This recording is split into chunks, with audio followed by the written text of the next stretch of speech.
And I was under a little bit of duress when Jim had asked me to speak, not because I'm not used to speaking, because certainly I do a lot of that, but because I want to be effective, and I want to be used by the Lord to touch any of you the way the Lord would have me to touch you. And my primary ministry is to men. I think there's a call to men to be masculine. There's a call to men to own their sin. There's a call to men to be responsible. There's a call to men to be humble at the same time. Yet there's a call to men to be a man. And I don't see a lot of that in the culture. And so I try to navigate my own failures in my life, what God has done in my life, and building my story to help communicate that to men wherever I can. And so it's been such a great joy to do that. I thought of alliteration. And so because I'm a speaker, I thought of using some alliteration to help talk to you today. And all of us are familiar with the idea of a story. Everybody has a story. And my story is like your story. It is developing. There are chapters written that are unchangeable. There are some pages on my story that are times to laugh.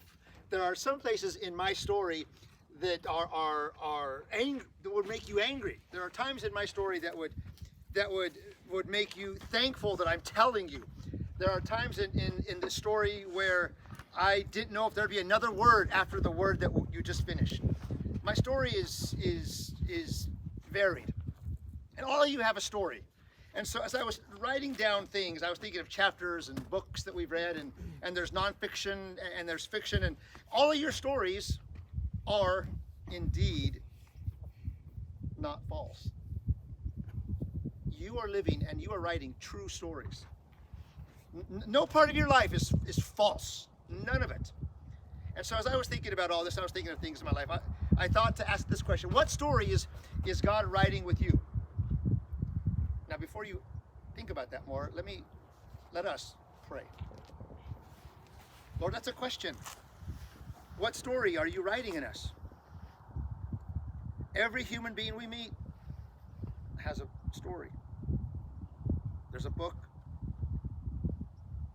Pain, success, joy, sorrow, hardship, success, financial gain, toil, misery.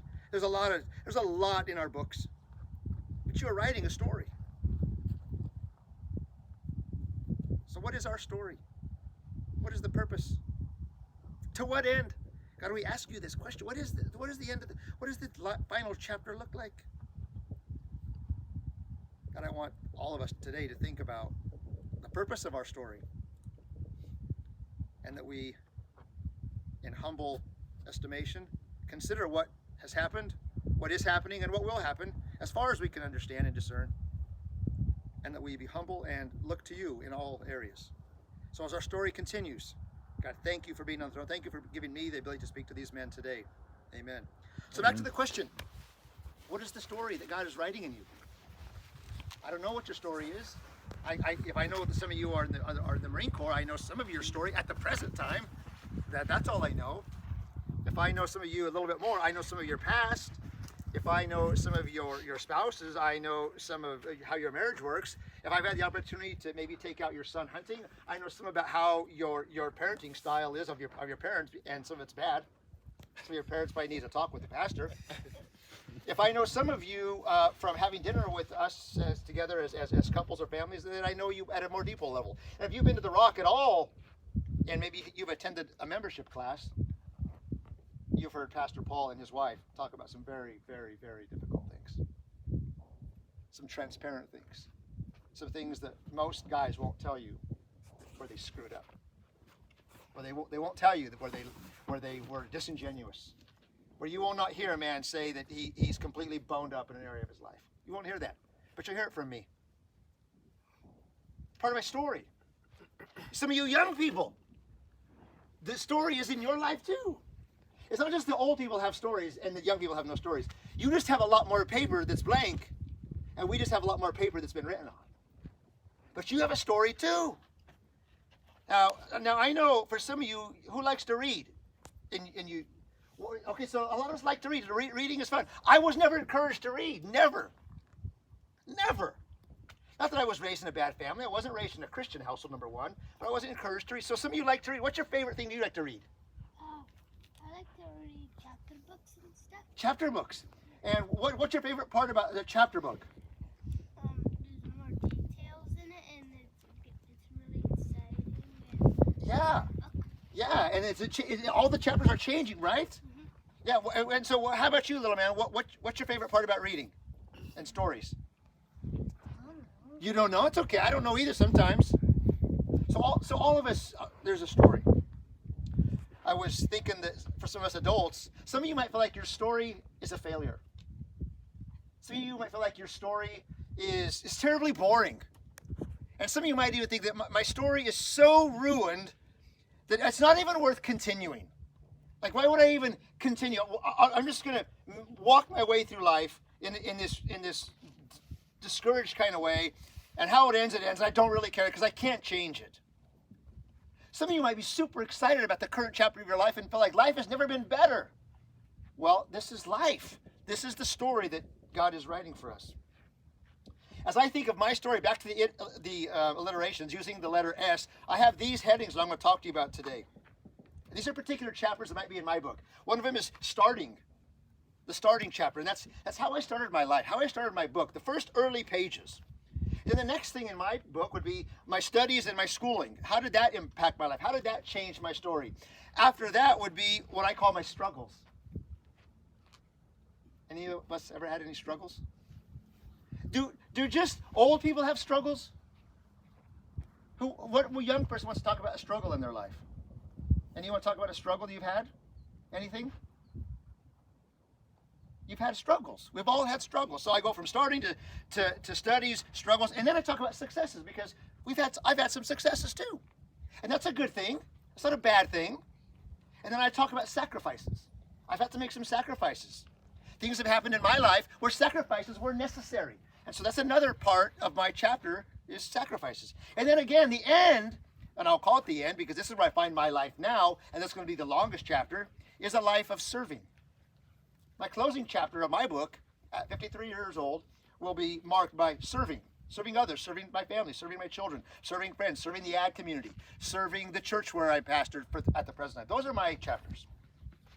So the question I want to ask you again back is, what story is God writing, and what might be some of your chapters? And you want to just offer any of you adults, like what might be a current chapter heading in your book? Sacrifice. Okay, anyone else? Learning. Okay, that's awesome. Anyone else? No one else? Exploring. So with exploring is excitement, right? Yeah, it's an exciting time to explore. Well, here's the thing. In all of our chapters, whatever your chapters are used, mine are with S's. In all of our chapters, one thing is going to impinge on every one of those chapters. One thing that you cannot deny, that you cannot fight against, that you cannot ignore, and that is another S, and that's sin. Sin is that want of conformity to the revealed Word of God according to the character and the person of God. A lack of obedience to the Word of God revealed in the Word of God as the person of God. That's going to be affecting every one of your stories. Even the good parts. Even the easy parts. Even the fun parts. Sin is always going to be impinging, affecting, impacting, trying to ruin any parts of the chapter of your story. This is undeniable. Undeniable. Sin, again, is what the scripture reminds us of. We are fallen as humans. And I'm going to need someone to volunteer for this. Who will open up a Bible, either in your phone or something, to Genesis 3:6. Who will just have that for me to read in just a minute? Who will take that? I don't get it. Steve, Genesis 3:6. And so Romans 3:23. Anyone know what Romans 3:23 says? Anyone? All have sinned. Okay. What does Romans 6:23 say? Anyone? Talk about the wages of sin is death. Sin is going to ruin our chapters. Sin is going to affect our chapters. But sin doesn't have to be the end of your chapter. Now, this sin that we all encounter, I've encountered it as a young man. I encountered it when I went into the Marine Corps. I encountered it when I was alone and no one was watching me. I've encountered sin when I was very successful. I encountered sin when I was making a bunch of money. I encountered sin when I had no money. I encountered sin when I was walking with my wife up Telegraph Pass about 10 years ago, and I told her, you know what? You're the only thing in my life I haven't traded in, and I'm tired.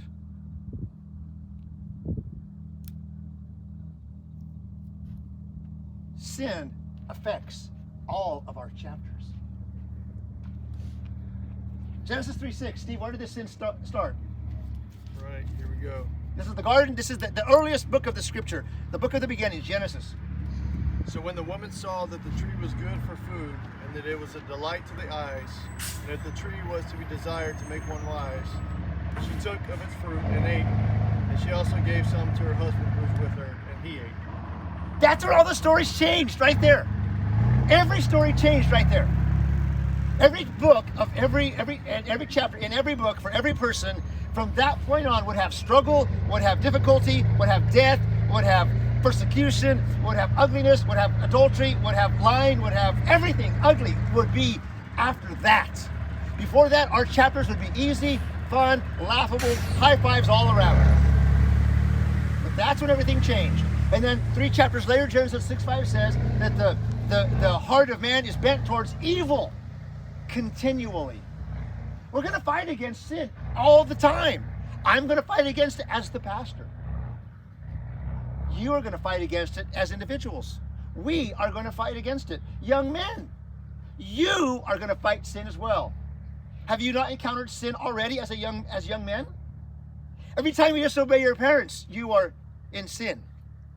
Every time you have a thought that does not honor God, that's sin. Every time you are disingenuous and you're not loving to your siblings or you're not respectful of your parents, that is sin. You can't avoid it. Any of you adults, if you in your workplace you're not giving a full day to your employer, you are stealing from your employer. You are now a thief. Our chapters changed ever since the book of Genesis.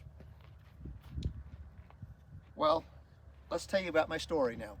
My story, and I don't want to miss some things, so I'm going to refer to my little notes here. Starting, Jim has already told you that I was adopted. Who else has been adopted here? 1, 2, 3. Which means the rest of you were born into parents that were able to and were allowed to birth you, raise you, provide for you, and love you, which is great. We who were adopted, for some reason, our biological mother or parents were unable to or were not permitted to keep us due to a legion number of reasons, were not able to keep us. And so either we were taken from them or we were given away to others. I have my biological mom. Now, when you guys know what I mean when I say biological mom, the lady who birthed me, she was married when she was younger to a guy in the army. She had a son, and then she had a daughter. And then she had an affair and had a girl, and that girl she was not able to raise, and so she gave her away. That girl went and was taken to Mexico. Then she had another affair, and she had me. And at the time, she has 10 brothers and sisters. And her 10 brothers and sisters did not even know she was pregnant. Now, meanwhile, in her family, her oldest brother had 4 girls, and they wanted a boy. And so when she was ready to go into the hospital, she called her brother and said, "Do you want a baby? Because I'm going to have a boy, and I can't keep him." And so, of course, her brother said, of course. He sent his wife to Denver General Hospital and took me out of the hospital when I was 6 days old and took me home. I didn't know in my starting life that I wasn't wanted by my mother.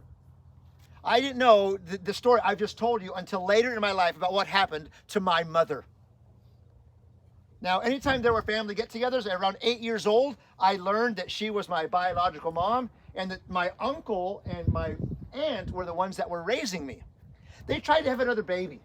Anyone want to guess what sex that next baby was that they had? Another girl. So I have 5 sisters. My family lies through their teeth and says somehow I was the golden boy. I don't know if that's true. You might think they're right. Maybe it is right. I don't know. But they said I got special treatment as just the boy. Well, maybe so. Nonetheless, that was my starting. And you know what? I wasn't raised in church. As a young boy, as my story was being written, I was exposed to some things. I remember walking into my dad's bedroom one time, and I went under, I don't know what I was doing in there, and I found a girly magazine. That was one of the worst things that would become a part of my life. Finding a book with pornographic images. It would be another couple months later, I was playing outside, and I found another one. I was also very explorative. I was also very destructive. Which again, this is all part of my story, and you'll hear this in just a minute. I would get toys from my father, from my family, and I would break them apart. And that would make people mad.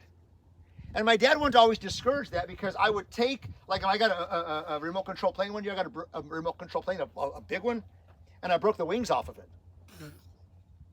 That's pretty funny, huh?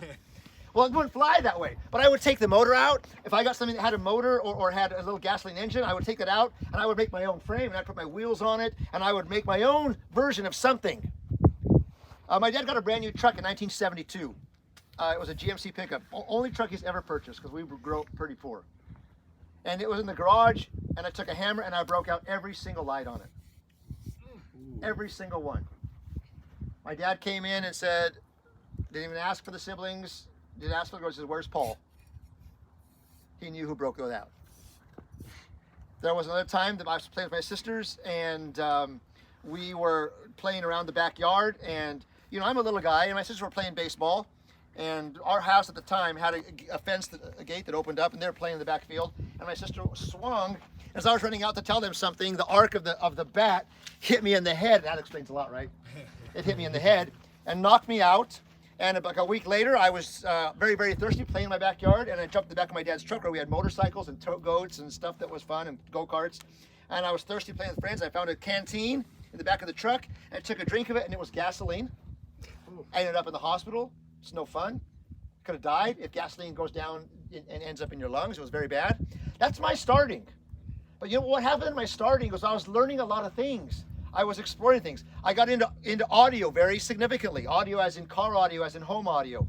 So I would take apart speakers, and I would create new circuits, and I would get wires. I would solder things together, and that was a lot of fun. And my dad would encourage that, but that was my story. But one thing that was in my starting story is always sin.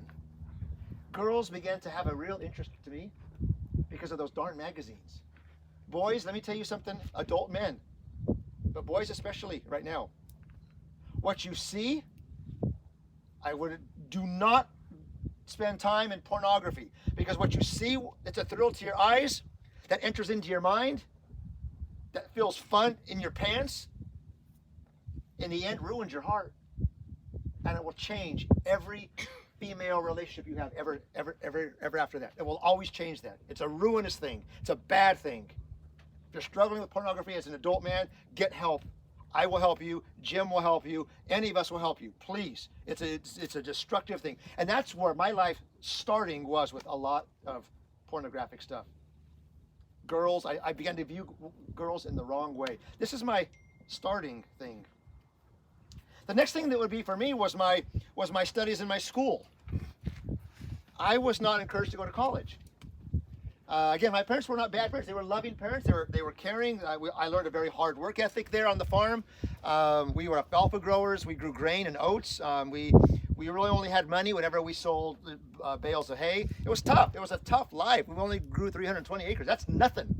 I mean, he says they grow 6,000. We grow 320. That was all. And so growing up in school, I took my normal courses, but what I wanted more than learning about school was finding a girl. Girls that I could do things with. Girlfriends. That was my focus in school. I was horrible at school. Horrible. I cheated my way even into high school. Wasn't very smart. I passed high school. I got through high school. It was tough. But I learned a lot of things. I loved auto mechanics. I loved carpentry. I began to build my own things out of wood, out of steel. I learned how to weld because of my dad. I learned how to take apart engines. I rebuilt cars. All this time of my schooling and education was great. And my schooling and education, like in your chapters, might also have a place in later chapters, which will be the case in mine.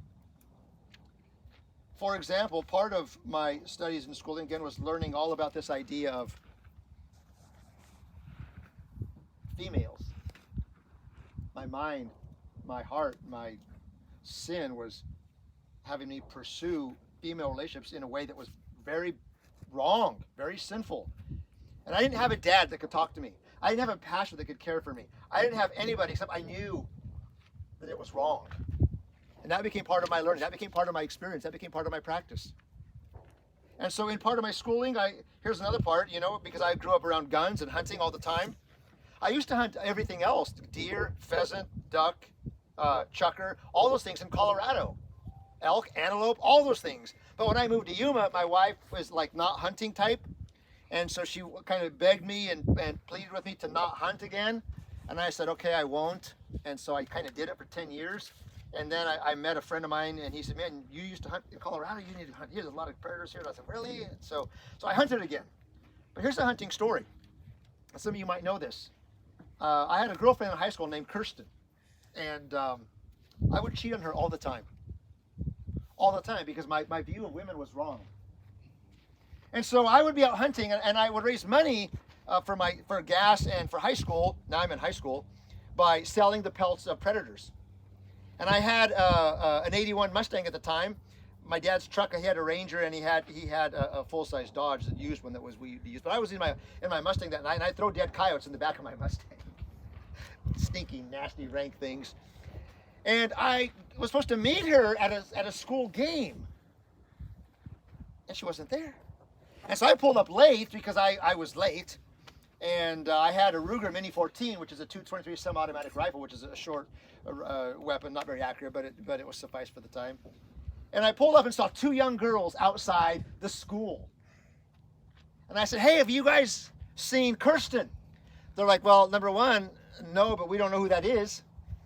And I said, well, she's my girlfriend. I was supposed to be here. She's from La Jera, and you guys are Sanford. I thought maybe you would know her. They said, no, but everybody left. And they said, why are you so late? I said, because I'm out hunting, and I was supposed to pick her up. They said, oh, you're hunting. Do you have a gun with you? I said, of course I have a gun. I'm a hunter. And I'm like 17 years old. And they said, you don't have a gun with you. I said, yes, I do. You don't have a gun with you. You're lying. I said, I do have a gun with you. You're not telling the truth. I open up the door to my car. I reach in the back. I pull up my Ruger Mini 14. I go, and I said, get in the car. I thought it was hilarious. I thought that was pretty funny. They started crying. I said, I'm just kidding. I just wanted to show you I had a gun. This is my story. And so they stopped crying. They said, oh, you should be an actor. That was so realistic. I'm thinking, don't tell anybody about what happened tonight. And they said, we won't. Thank you we won't question you anymore. Okay, and I left. 2 weeks later, a knock on my door was the sheriff. Now, at that time, I decided to go into the delayed entry program in the Marine Corps. The delayed entry program is the recruiter comes to talk to you in high school, and some of you know what this is, and you agree to go when you graduate. Well, in the meantime, I was so busy chasing girls that I told the recruiter I wasn't going to go anymore. And they came to my house, and I was just this rambunctious kid who needed a good swift kick in the head. And he finally said, you know what, I don't want your kind of guy in the Marine Corps. Fine, I don't want your kind in. And so it was over. But I got in trouble with that. And so they said, where's the weapon of you that you pulled on those girls? I said, it was a toy. I'm lying. He said, where is this toy weapon that you made? Because they said it distinctly made a sound of you loading around into the chamber. I said, no, I make realistic toys for my nephews. I'm just creating story now. I'm just words coming out of my mouth. He took me down to the sheriff's station and questioned me. I gave a statement. I came back 3 hours later. My parents were looking at me like, you're a mess. You're a mess. I had to go to court. And at the time I was in high school wrestling, because what else is a guy like me going to do, right? And so I was wrestling at that time, 119 and 126 in high school. And my coach knew that I was going to go in the Marine Corps, but he knew I wanted to get out. And he told me, if you want to get out of this mess that you got yourself into because of your sin, you need to tell the judge that you're going in the Marine Corps, and he's going to ruin your chances. I said, I don't want to go in the Marine Corps. He said, then you need to figure something out because this isn't going to work for you. And so I stood before the judge, and I told the judge that I was going to go in the Marine Corps again. I didn't want to go. And he said, you leave those girls alone, you never talk to them again, and you get your life straightened out because you're a mess. I shipped off to the Marine Corps after that, and I was frustrated. So I go from my studies and my school, I go into my struggles now. Now, let's go myopically because I'm talking about the Marine Corps. Miguel, any of you current servicemen, do you still have the black ink sticks? Yes. It's so good. Right? It's got silver on the ends and just click. That still thing? Yes. Okay. I have one in my car. I have one in my car. Misappropriation of government funds. Government items. You're guilty already. See how it works? It's so easy. I have my uniform in my car too. I got it. And so in the Marine Corps, I get into the Marine Corps, and it was a shock to my system. I'm in the USMC base there at MCRD in San Diego. I'm watching the planes every day, which I think is part torture. Yes. They show you the planes so you know that you wish you could get on them and leave. And so it reminds you can't leave because of all the fencing. and I'm just miserable. And I'm asking my parents to write letters to the senator, get me out. I'm asking my parents, write letters, tell them to get me out of here. I don't want to be here. I had a horrible attitude. And it showed. I did lots of bends and lots of thrusts. I got lots of push-ups, lots of pull-ups. I was in trouble a lot. I was that guy. I was never the guide. I was never the leader. I was always the dirt bag because I had a bad attitude. And it was such a bad attitude for my struggle times. I couldn't make sense of so much that I was jamming that ink stick, no lie, in my ears to try to hurt my hearing so that I would fail the hearing test. I didn't want to be there. And I'd go take the hearing test, and I could still hear, darn it. And so I would now press the button on times where I just thought would make it look bad. They tested me like 5 times. And at one point, I think it was a guy, he pulled me aside and said, I don't know what you're doing, but I've looked in your ears, and this is going to stop. And you're going to get your life together. And this theme of getting my life together was coming to me from different voices. And so I really had like a come to Jesus meeting with myself at the time, and I wasn't even a Christian man. And I decided, you're right. Like, who's that stupid besides me to try to permanently damage your hearing to get out of a 5-year commitment of serving your country? That was this guy. That was the part of my struggles. Another part of my struggles was I was having very, very, very serious materialism issues at this time. I grew up with nothing. When my parents would give me things, I didn't always do that properly. And so when I finally started to have some money, getting a check in the military, I began to rack up credit card debt, buying new things, and that became a problem. I still, to some degree today, fight materialism. There's still things I wish I had and that I could have, and I always have to temper those things. And now I'm able to actually be able to afford many of them, and now I choose not to afford them because this is the part of my story. But materialism became a thing. At one point in my life in materialism, I had new toys in my driveway, and I thought everything was great. And here's the thing about materialism. This thing that you think you've got to have, when you finally get it, you realize it's not what you wanted it to be. And you're looking for the next thing. Materialism, for all of us, it can be a god, it can be an idol. And idols don't serve us well. We end up serving the idol. So that was, for me, a big one, materialism. And the other thing that happened was girls were not viewed properly in my life. All of us might be familiar with the term, the Dear John letter. I got the Dear John letter because I came home from boot camp and I asked Kirsten why she stayed with me those many times. I don't know. At one point, she broke up with me as a senior because she found out I was cheating on her. And I was so out of control. I was crying. I told her I loved her, you know I love you. She said, then why do you keep doing what you've done to me? And I said, don't break up with me, please. I'll give you another chance. I climbed a telephone pole and said, if you break up with me, I will throw myself on these wires. Talk about manipulation. What's she going to say? Okay, I'll stay with you. She said, don't jump on the wires. I'll stay with you. So she stayed with me. I joined the Marine Corps, came home on leave, asked her to marry me. I got shipped off to Japan. And while I was in Japan, she stopped answering letters. She stopped receiving phone calls. And then, when we're overseas or somewhere and you have a girlfriend back home, it's so exciting to get a letter or talk to them. Right? It's time zone's off, so you have to get up in the middle of the night or whatever. At one point, she sent me a letter, and she said, by the way, I'm pregnant. and it's not your baby. At that time, premarital sex was something that was common for me, was a mess. I was using women, I was abusing women. But after that, it got rampant. It went out of control. I wanted to ruin every woman I found. Every woman, because that's what they did to me. Forget what I've done to them. Forget my attitude. Forget my horrible treatment of them. Forget my abusive ways. Forget about that. I was going to ruin women now. These are part of my struggles. This is part of my story. This is part of my book. Well, in my story, I also struggled with work. I didn't know what to do. I got out of the Marine Corps, and I didn't know what to do. I thought, I'm going to be a Border Patrol guy. I got to do something. And guess what? I'm a Spanish guy. I speak Spanish natively. Guess what test I failed in Border Patrol? I failed the Spanish test. I thought I'll be a highway patrolman. At the time, I was in very good shape. I was even taking steroids for a time. I wanted to really be really fit. And for a little guy that's really small, even a big buff little guy is still just a little guy compared to a big guy who's big. He's just a big guy. I was taking steroids, and so when I was going into test for DPS, I passed everything more. I was the #1 guy in all the PFT stuff.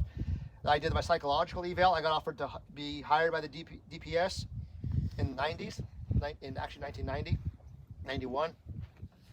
I was supposed to ship off in January, and I got a letter like in November saying ship off here, show up here. And so when I was supposed to get my letter to actually show where to appear, I never got the letter. And I called and said, where am I going? I don't know where I'm going. And they said, you know what, Mr. Mondragon, we reevaluated your polygraph, and we decided that you don't qualify for the DPS. And I said, why? To this day, I've never smoked marijuana. I've never been drunk. I don't drink alcohol. I've never done any drug of any kind. And some of us know some DPS guys and some Border Patrol guys that couldn't run down a dead animal. And yet I could do that very well. I was more than physically fit, but I was disqualified. So I became angry. I didn't know what to do. Now I can look back because clarity is always the most important. We don't think that at the time. And I can see what God was doing in my story. So that was a struggle with my work. I didn't know what to do. At one point, my struggles were so bad financially that I had to call a friend of Mitch's, and I'm newly married, and I had to call him and say, I just need to earn some extra money. Do you have anything I can do?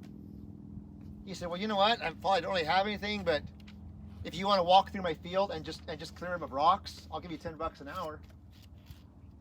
I said, I don't care. I'll do it. That was a time in my life where there were struggles. Besides those struggles were many other kinds of struggles. Many, many, many other of them. I was spiritually frustrated as well. I've had my kids now. My oldest was having a really difficult time with a lot of stuff. I was now a Christian. God was drawing me in 1990 to 92. I gave my life to Jesus Christ in 1991. I got baptized in 1992. My struggles didn't go away in 1993. Because now what God does is He begins to speak into your struggles. He begins to speak into your story. He begins to remind you of the gospel that changes your story. He begins to show you that there's hope regardless of your story. He reminds us about the love He has for us to help our story in the future be different from what's been in the past. God does that in our story. And so I gave my life to Jesus in 1992. But my struggles still were impacted by sin. Just like my school. Just like my starting. All that was impacted by sin. But now it was beginning to change because of the gospel.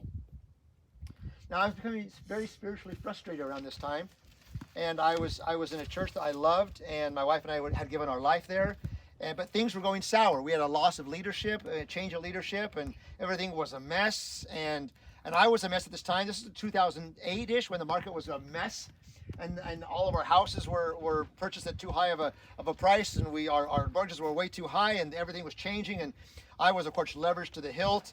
And I started losing hope in a lot of things, losing church even in God, losing hope in God rather, in the church that I thought was going to be so meaningful for my family's life.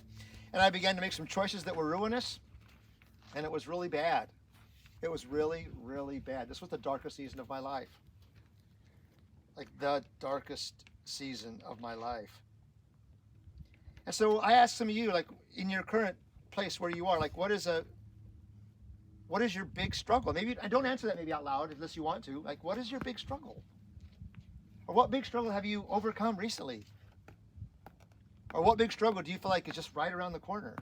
Or what big struggle do you feel like you just can't overcome that thing? Because I know enough of my life, being older than all of you, that you have already had some struggles. I know you're going to have more. And I know you might be dealing with some even right now. But lots of men don't like to talk about their struggles. We like to hide them. We like to present this image that we got it all together. Because that's pride, and that's another sin. What struggles are you currently dealing with? Anyone have one they just want to be honest about?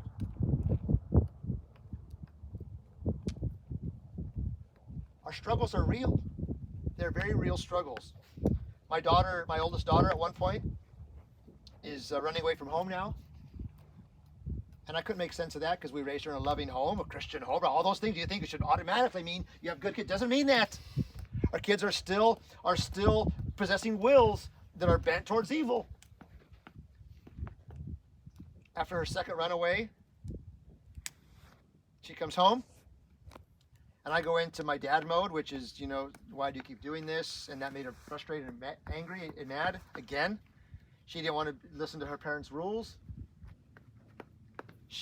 There was a belt on the counter of our master bedroom. She grabs that belt, she puts it around my throat, and she twists it, and she's trying to strangle me, and she's crying the whole time. And saying, I hate you, Dad, I hate you, I don't want it, I'll never love you, I'll never trust you. My heart began to weep for my kid. Here's my daughter, my own flesh and blood, who I do want her. I wasn't wanted, and I want this one, and this one doesn't want me. And I start crying. And then she manages to take both her hands away, and she grabs the twist of the belt, and she begins to hold it, and she's punching me in the face the whole time. She's that hurt. Listen, fathers, that's some struggle right there when that's where your kids get.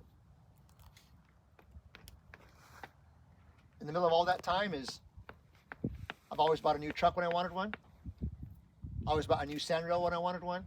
I always bought a new quad when I wanted one. And now guess what? I have no money because the materialism desires of mine. If I was a Christian man, I was still fighting. Now I couldn't buy new things. Now I couldn't medicate my happiness. Now I couldn't find my joy just in the things that were there, like my wife and my home and my children and the fact that I was saved unto the Lord. None of those things brought me happiness. Only those material things brought me happiness. Now I looked at my wife, who's the only person, like I told her, that I haven't ever traded in. My life's a mess. This is the darkest time of my life. And some of your stories, when it's the darkest time of your life, you might decide it's better to quit. In the military right now, we have the highest suicide rates, right, that we've encountered in a long time. In our culture at large, suicide is prevalent and it's everywhere.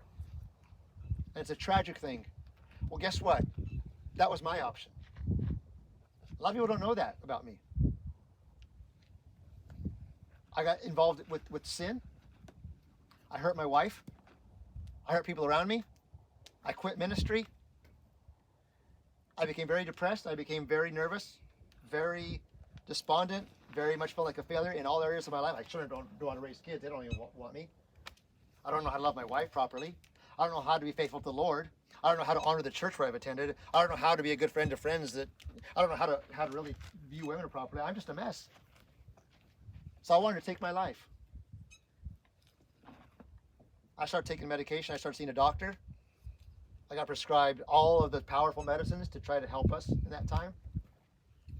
My wife, I had to disclose to her what I had done to her. She cried. She, of course, was very hurt. Started seeing counseling together.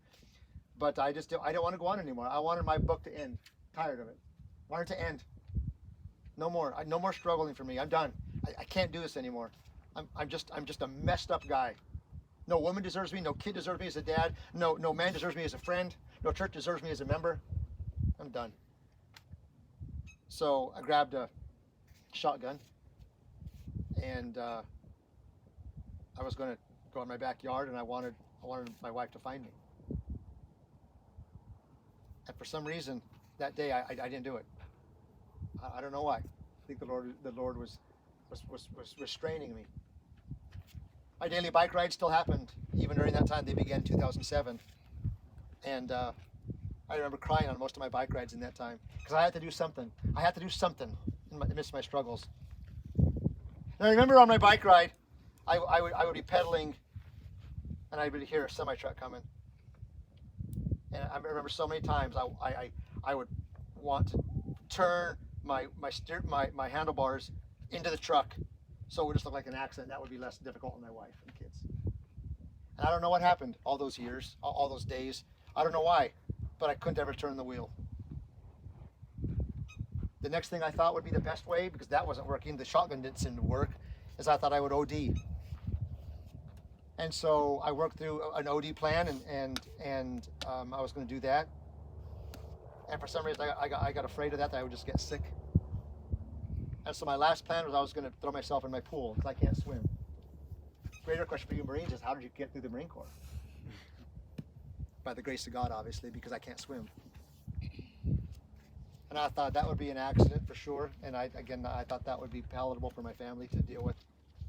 And God restrained me from that. If any of you are going through a time right now of struggles, never get to where I got to. Never. If you ever get to a place where that seems to be your life, you need to talk to somebody. You need to talk to someone, because that is not a good option for your book. But God was protecting me in all that. And so after time and through prayer and people who cared about me and loved me and were serving me, and many people during that time chose to never have me as a friend again. What you did, Paul, you are a worthless human male as an individual.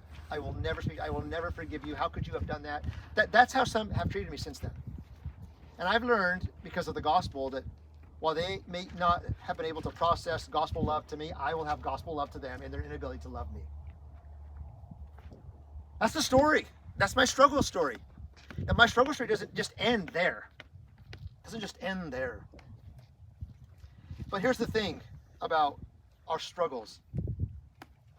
We are either going to let our struggles define us, or we're either going to let our struggles help to change us. And with the gospel, your struggles can be to the glory of God. To the glory of God.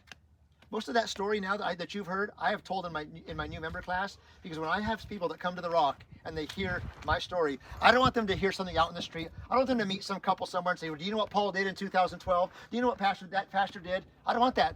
I want to cut that off at the pass. I want you to hear from my mouth. I don't blame anybody but myself. I screwed up. I blew it. I sinned. No one sinned for me. I did that. And I repent of that. Our struggles can be for good. So we go from those S's, right? And then we get into the successes. But before that, I think of some of your stories too.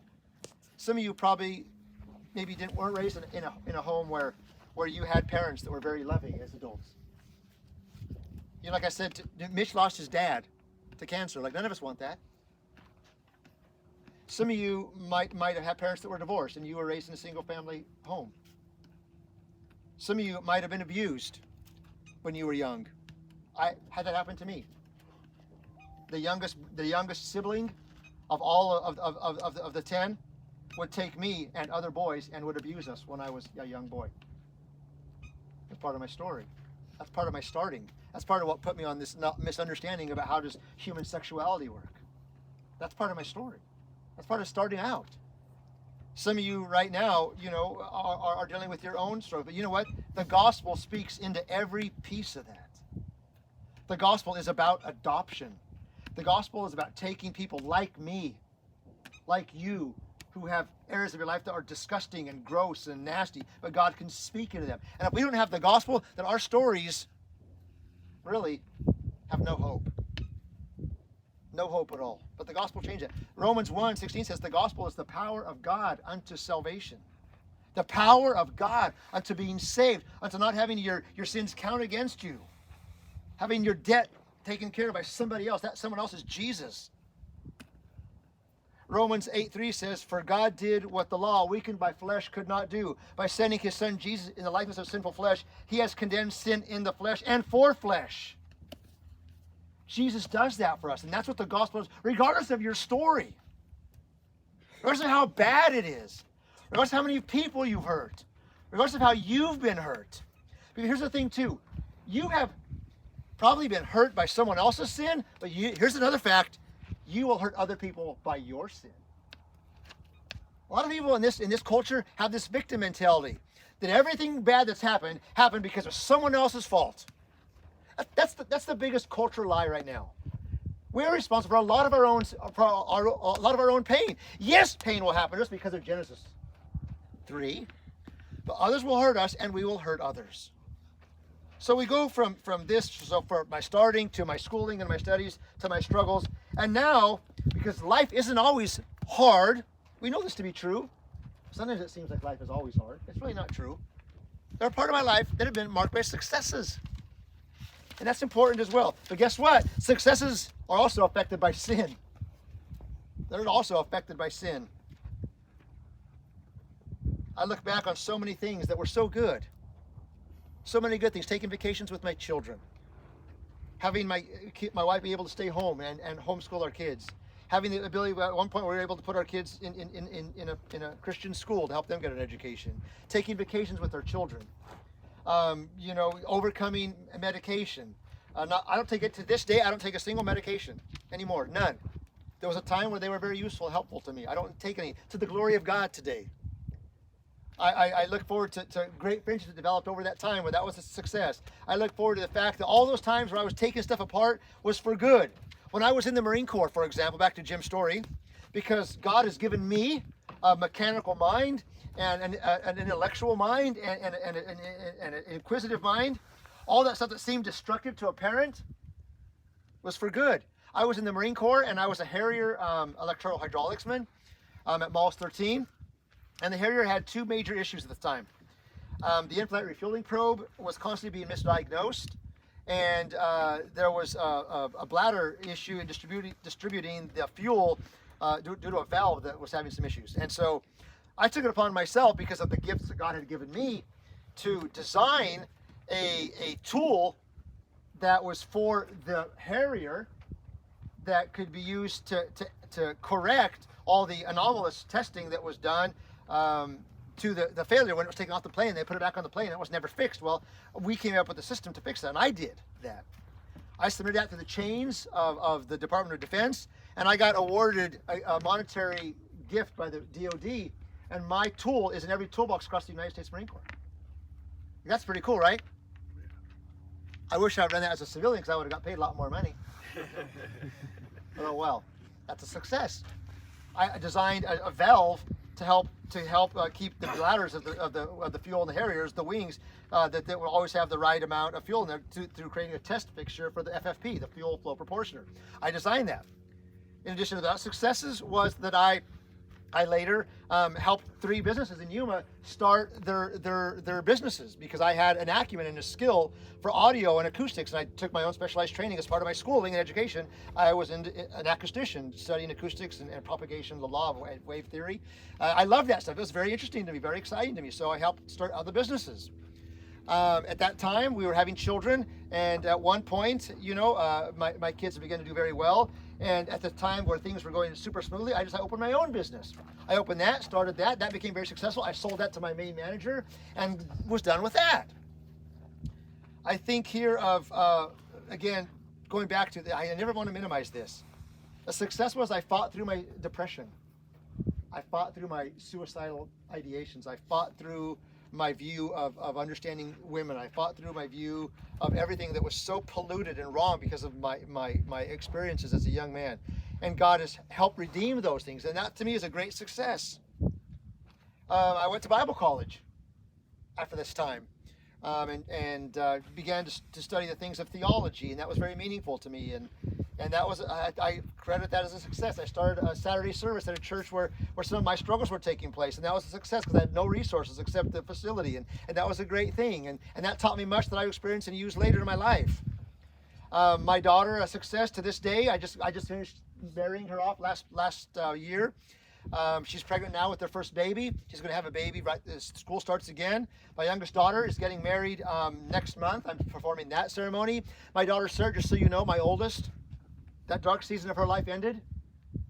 I'm so close to my daughter now. In the last 8, 9 years. We're the closest ever. She sends me texts. Father's Day, I've read some of them to you. It's the most warm thing. Man, I mean, that, like we made it. We made it. Our story had page after page where I thought Sarah was never going to be in. She's back and she loves the Lord. She walks with the Lord. She attends a church. My youngest attends a church. She attends Mark Driscoll's church in Phoenix. Now she learned he doesn't have any elders, so she's thinking of changing churches. So, I mean, my kids are walking with the Lord. It's awesome. Those are successes. That's probably my highest joy, is watching my kids walk with the Lord today as they're old. I think again of discipline. I wish I had the discipline in all areas of my life where I have in my daily bike ride. I ride over 6,000 miles every single year. Every year. I have since 2007. When I buy a new bike after 5 years, my bikes have 30,000 miles plus on them. I mean, I'm an outrageous nut. But that's discipline. And I would encourage you, any man who is successfully doing something has some area of discipline in his life. You need to find discipline in some area of your life and be disciplined. I am working on having that kind of discipline in other areas as well. And I'm thankful that God has used it as a way for me to unload stress and to organize my mind. And some of you know, for me, like if I don't do my bike ride, I'm going to be a curmudgeon, I'm going to be a grump, I'm going to be a grouch. Like that's just something God does for me to help vent and give vent to some of the stress that happens in my life, because I'm very busy as a guy now. Now again, the thing about successes though, is if God doesn't get the glory, it's a waste. If God doesn't get the glory, it's a waste. I also, in this time of successes, started an ag business, because when I quit ministry, I had to do something, and I was in ag in the late 80s. I worked for Skyview Cooling in Colorado, and I worked for Hayashida Farms, and they primarily grew lettuce, and Skyview did a whole bunch of stuff in Colorado, and so I worked for them in the summertime. And when I joined the Marine Corps, so I left ag altogether, but I quit ministry, did the Marine Corps, tried to do everything else, started my audio video business. That was successful. I did everything. I'm going to go back into ag. So I started an ag business that does 3 things: animal control, app development, and water treatment. 3 things, 3 disciplines. And fortunately, by the grace of God and the gifts that He has given me, I was able to build these things for customers and growers. And some of the largest growers in this region have used my company. The largest ones use my company to do those services. And it's so exciting for us. In addition to that, and again, God has given me those gifts. I don't know how those gifts came to me. He has given them to me.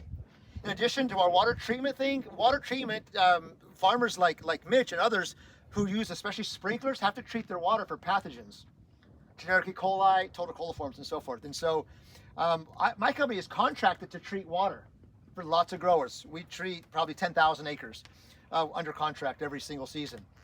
But we've always used chemicals, and that's not a bad thing. It's just the way it is. And I decided that I wanted to change the way that gets done. And so God had given me an ability to have an inventive mind, because I've always taken things apart, that my company invented an ultraviolet water treatment chamber to treat irrigation water without chemicals. So I built this thing. I contacted the University of Arizona to do the trials. They did. It passed all their trials. They wrote their paper of affirmation. Immediately, the largest companies in Yuma started buying it. We sold 16 units that first year. The next year, we sold almost 20 units. And this year, right now where we are, we took on a dealership. And so now we no longer sell directly to the grower. We sell through a dealership network. We're going to be moving this year into Mexico, into California, into the East Coast, selling this product. And that is because of the Lord. That's a success. I've applied for a patent for this, and that's all very expensive, and it's very exciting. And that's because the Lord has given me that ability. Now, whenever I speak, like I was a part of helping to create the metrics for water treatment with the LGMA.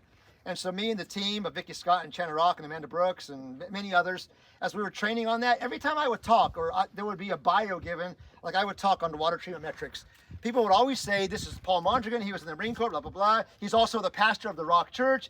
Please welcome Paul. And I would speak to people. I want God to be the hero of my story. And every time when I go talk to someone, or I meet with a customer, whether it's for apps or whether it's for animal control or UV, I always tell them that God has given me these gifts, and I do them. And most people are like blown away about this, but this is good. the summit dinner, which is the huge gathering of all of the growers here in Yuma. We go and we gather once a year, and we have this dinner.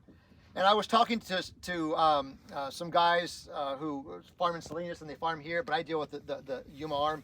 And I was talking to one of the brothers of the owners of this business, and they grow a lot of big bed stuff, which requires water treatment. And so I was talking to one guy I never met, and I'm telling him, and he's looking at me, and he's like listening to my story, and I'm very excited, and I'm very full of zeal, and very, very just high motivation. He's like, "Where'd you go to school?" I said, "I didn't." He's like, "Well, then how do you know all this engineering stuff to build this thing?" I said, "Because of God. Because the Lord has given me these gifts. That's why I do it. It's not because I." And he's like, "I don't get it. I've never met anyone like you." I said, "Well, God does something with me that only He can do." I said, that's why. Which leads me to my sacrifices part now. Sometimes I've had to learn that sometimes those kind of conversations are sacrifices where I'm going to do that, but sometimes I will lose people's credibility. Sometimes people will not find that to be agreeable. Sometimes I will compromise relationships when people know that I'm a lover of Jesus. That's a sacrifice I'm willing to take. Because I want my story to be written ultimately by Jesus, not by me. I could go and tell everybody about the FFP valve. I can tell everybody about the Pro Box. I can tell everybody about that and say, "Look how smart I am. Look how great I am. I'm just so smart. I'm just so gifted." I'm a bag of hammers, really, at the end of the day. Unless the Lord is doing His work in me, I don't have anything to offer. What is the Lord working in you? Your gifts are not yours. Let me tell you that. Your gifts are not for you. And Jim's heard this till he's blue in the face and he's tired of it. As we've talked, and he's taking interest in what I do. For example, my ag business is just as much my ministry as is the church I lead. I've hired people who are homeless, and I give them a job. I have people who I've hired who have not been able to find work. I have people who work for me who've had a sexual offense in their past and can't get hired. I have people who work for me who have been in prison, incarcerated for a long time, and haven't been able to find work. I just had someone quit, got fired at the mission, and was having a hard time finding work, who I hired. My business is to serve people unto the Lord. I'd make straws to give people work. My gifts are not for me. My gifts are for others.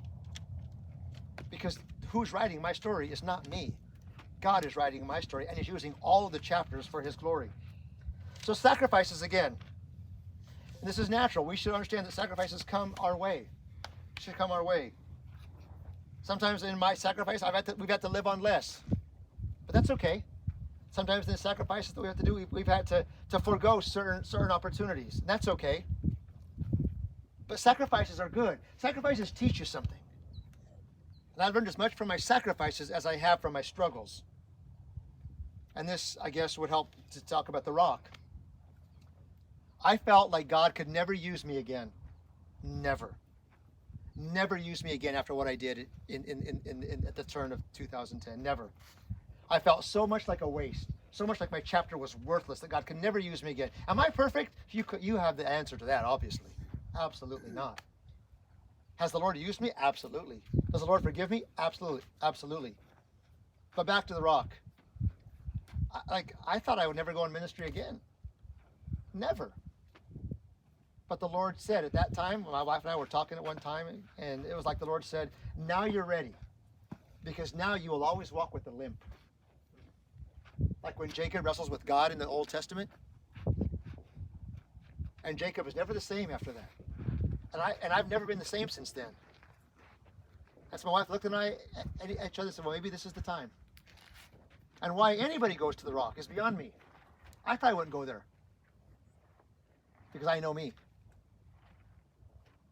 But God uses what has happened in my life, in my story, for other people at the church where I lead. I remind people there of the gospel that was available to me, because if it's available to me, it's available to you. That's another success. That's also a sacrifice, because it's hard. Ministry is a meat grinder. It is an absolute meat grinder. It is one of the most difficult things ever. But that's a success and a sacrifice. And I end finally at serving. Everything I want to do today is to serve others. Everything. My kids, my ag business, the elders that I get to lead, the deacons that I find to be extremely valuable, the employees I get to come across, whether it's for a month or whether it's for 5 years, the ag industry, wherever I have a voice. I was speaking with someone just recently as they were delivering the tickets for the summit, and somehow this one person delivering, who's a part of the organizing committee, said, because they asked, where can I deliver your tickets? I said, well, come to the church where I pastor. They said, you pastor a church too? I could have said, I'll meet you at Harley Davidson. I could have said, I'll come to you. I said, I'm at the church where I pastor, because God's the star of my story. They come to the Rock, the husband, and he's one of the administrators in their office for their farm. And they're like, this is a really cool place. This is really cool. He said, now that we know you do this, we're going to put you on doing some of the prayers and stuff for the future events, because I didn't even know. This is God's story. It's not my story. This is God's story. So my life now is marked with serving, and this is where I want my chapter to be the most thick. Because here's the deal, guys, and I'll just close. I have a lot more to say, but I'm going to close with this. A life well lived with low struggles and where you can pay the bills and your kids behave and you have the greenhouse and you have the F-150 and you have the good job and you go on vacations and you don't worry about being overweight and everything is just easy. A life like that, if God's not at the center of it, is still a waste. It's still a waste. God needs to be the star of your story, regardless of how convoluted it is, how ugly it is, how hurtful it has been. And it should be marked by serving others. It should be marked by serving others. Jesus was the great servant. The great servant. And your life should be marked by serving others. If we're not serving others, we're selfish. And so I'm just so thankful that Jim is trying to take his ministry in Valor and encouraging you, and thank you so much, Mitch, for helping. You're reflecting a servant's heart as well. All of you who come out, you're also reflecting your servantness. Thank you so much for that. But you guys, wherever you go, make the hero of your story God, because you're fooled if you think it's your success. You're fooled to think it's your reasoning. And now I look back, I know why I didn't get in DPS. I know why I wasn't in the Border Patrol, because that wasn't the plan for me. I thought it was the plan. It wasn't the plan. Where I am now, this is the plan. And a great verse that I think summarizes this, when I quote it quite often because it's so comforting, is Colossians 3:17. But whatever you do, in word or deed, do it all to the glory of God. Whether I ride my bike, or whether I lead my ag business, or whether I teach a food safety class, or whether I'm praying with a family, or whether I'm presiding over a funeral, or whether I'm marrying off somebody, or whether I'm firing an employee, even that's hard. I'm going to do all these things to the glory of God, because He is the author and He is the star of my story. And what a great thing if He would be the star of yours. So, thank you all for that.